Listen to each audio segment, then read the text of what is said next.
नमस्कार मित्रों, जय माता कालका, जय बाबा वीर बुलाकी। आज का जो टॉपिक है वो बहुत ही महत्वपूर्ण होने वाला है। जो आज का जो हमारा टॉपिक है वो है साधना में नाकामयाबी।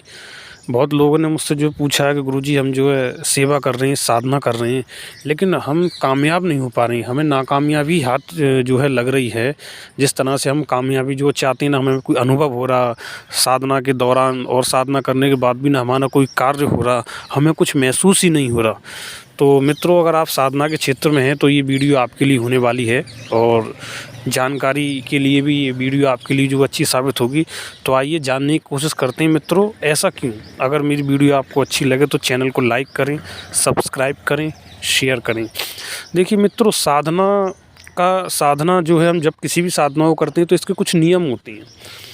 और वैसे कहा भी गया है कि साधना गुरु के निर्देश में ही की जानी चाहिए। अगर आप किसी गुरु के निर्देश में साधना कर रहे हैं तब तो कामयाबी के चांस बहुत ज़्यादा आपके बढ़ जाते हैं। लेकिन अगर आप किसी गुरु के निर्देश में साधना नहीं कर रहे हैं तो उसमें जो है आपसे कोई भी अगर गलती हो जाती है तो उस गलती को क्या है कि मित्रों कोई बताने वाला नहीं है, तो आपको कैसे पता चलेगा। तो आइए मैं यहाँ पे एक तो पहली बात ये कहता हूँ कि जब कोई भी आप साधना करें तो किसी गुरु जी के निर्देश में ही करें। दूसरा ये, यहाँ आज मैं आपको एक ऐसा विधान देने वाला हूँ कि आप उस कार्य को करेंगे तो उसमें आपके कामयाबी के चांस साधना में बहुत ज़्यादा बढ़ जाएंगे। तो आइए जानते हैं वो विधान क्या है। मित्रों, आपने देखा होगा कि सभी घर में जो हमारे जो प्रथम होते हैं हमारे घर में, तो वो होते हैं पितृ हमारे जो है प्रथम देव माने जाते हैं हमारे घर के। और या कहूँ तो ये मेरे गुरु द्वारा बताया गया है कि पितृ हमारे घर के मालिक होते हैं। क्योंकि आप यहाँ थोड़ा सा इस चीज़ पर भी रोशनी डालेंगे कि पितरों से ही तो हमारा अस्तित्व है।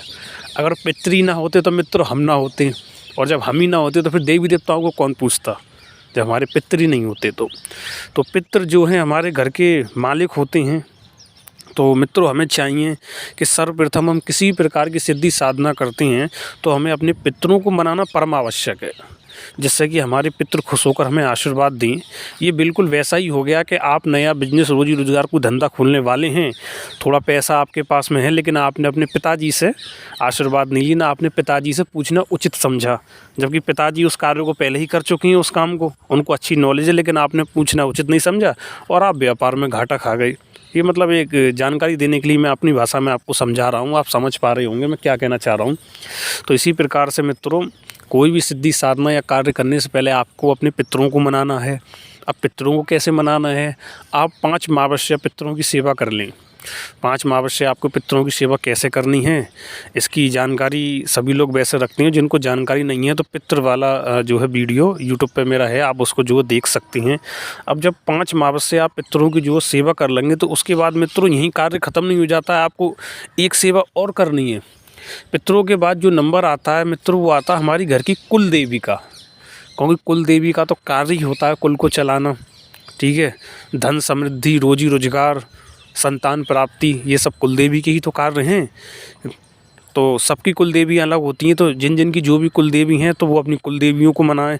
अब उनको कैसे मनाना है, उनको भी ऐसे ही मनाना है कि आप 5 मंगलवार, 5 सोमवार या जिस बार भी आपकी यहाँ कुल देवी की पूजा होती है, आप माता का जो उपवास रखें, शाम को उनका भोग प्रसाद निकालें। आप हलवा, चना, पूड़ी, अठयावरी भी उनकी जो कर सकते हैं। 5 जो सोमवार आप इस कार्य को करें, 5 अमावस्या आप पितरों की जो है निकालें। उसके बाद उनसे जो है आप आशीर्वाद लें। और हाँ, जब आप इस कार्य को करें तो उनसे कह ज़रूर दें कि ये आपका जो है मैं कार्य अपने इस उद्देश्य के लिए कर रहा हूँ, मेरे इस उद्देश्य की पूर्ति हो, या आप मुझे आशीर्वाद दीजिए जिससे कि मैं अपनी जो साधना में जो है सफल हूँ। मित्रों, मैं आपको पूरी गारंटी के साथ कह सकता हूँ, अगर आप इस कार्य को करते हैं तो साधना में आप 100 नहीं 101% आप कामयाबी होंगे। हाँ, मैं ये नहीं कह सकता अगर साधना के दौरान आपसे कोई गलती हो जाए, आप उच्चारण गलत कर रहे हैं, आपकी विधि गलत है, तब आप नाकामयाब हो जाएं तो बात एक अलग है।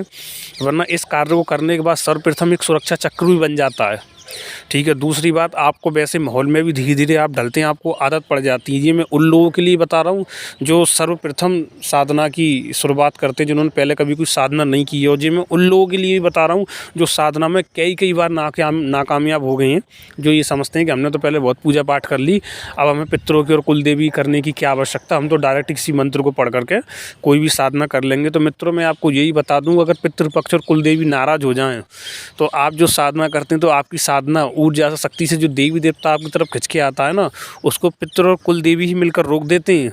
ये बड़ी ही बारीक बात है, शायद आपको कोई बताए भी ना, ठीक है ना। तो इसीलिए ये कार्य करके चंडी को, चामड़ को, भैरव को, काली को, ठीक है, खीरे चामड़ को, कुल देवता को, खीरे महाराज को आप ज़रूर नमस्कार करें, उनसे इजाज़त लें। तो ये मेरा दावा है, कोई भी शक्ति किसी चौराहे पर, किसी चौखट पर रुक नहीं सकती। शक्ति आपके पास आई ही आएगी। फिर कुल देवी आपकी रक्षा भी करेगी, पितर आपकी सहायता भी करेंगे और आपको साधना में सफलता भी मिलेगी। दोस्तों, उम्मीद करता हूँ आपको मेरी वीडियो अच्छी लगी होगी। इसी के साथ विदा लेता हूँ। धन्यवाद।